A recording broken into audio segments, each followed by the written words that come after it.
Exactement. Exactement. Voilà. Oui, oui, oui. C'est tout à fait ça. Donc, eux, ils ont déjà anticipé cette baisse. Oui, oui. Et les Américains, ils savent que ça va baisser. Moi, je pense que le Bitcoin, il est contrôlé par les Américains. En fait, quand tu regardes tous les gens qui disent acheter du Bitcoin, soit c'est des Américains, soit c'est des Chinois. Le nom, il est chinois. Par contre, le mec, il habite aux États-Unis, c'est un Américain, tout ça. Alors, justement, j'ai une question à te poser. Alors, la caméra elle va revenir, vous inquiétez pas. Alors, justement, moi, j'ai une question à te poser.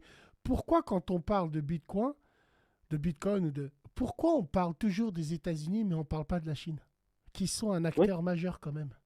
bien sûr. Parce qu'en fait, le Bitcoin, ça symbolise, selon moi, les États-Unis. Les États-Unis, c'est un pays libre où on est souverain de notre monnaie.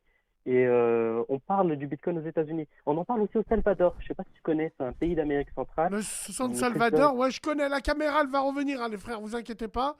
Alors, D'accord, c'est pas grave. San Salvador, bien sûr. San Salvador qui est un modèle au niveau de sa délinquance et des On est d'accord, prisonniers. on est d'accord. Complètement. En fait, Complètement, qui Nassib, ont changé. Alors, le gars, il a renversé la vapeur en un an. Je sais pas comment il a fait, hein. Ce président, bah, c'est l'exemple de tout le monde maintenant. Il a mis San Salvador à genoux. Oh, San c'est Salvador, très c'était simple. l'un des pays les plus criminogènes au Voilà, monde. c'est ça. Ouais, C'est ouais, ça. ouais. En fait, pour 100 habitants, on avait 6 meurtres par jour. Ça, c'est impossible en Europe. C'est le plus grand taux au monde. Et Nassib Moukele, le président du Salvador, il a décidé une mesure très simple. En fait, si tu as un tatouage, tu vas en prison. Et après, on Incroyable. va regarder si tu es un criminel ou pas. Et si tu ne l'es pas, bah, tu sors. Si tu arrives à prouver que tu ne l'es pas, tu sors. Et en fait, ça a fait que la criminalité, elle a baissé, mais énormément. Ils les mettaient en caleçon Alors, en alors, promenade. alors c'est très bien que tu sois là. Regarde, on va réagir un peu dessus. On va regarder ensemble. Voilà ce que D'accord. c'est. Le président Nassib Bukele. Moukele, Alors lui, wallah, il a réussi à faire un coup de maître. 11 mètres de haut et pas moins de 7 miradors. mais en fait, Voici ce qui est c'est un coup de présenté génie. comme la plus Attends grande Vraiment, c'est un prison coup frérot, de regarde génie. le d'Amérique par le reportage, on président réagit du ensemble. Salvador.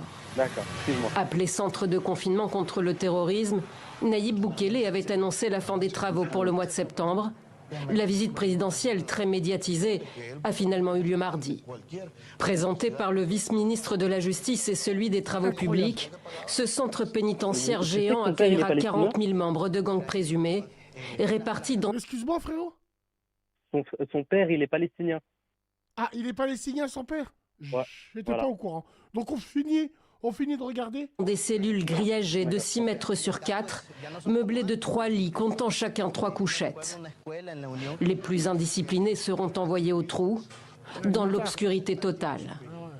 Tout transfert vers un tribunal sera interdit. Les audiences se dérouleront par visioconférence. Démonstration à l'appui.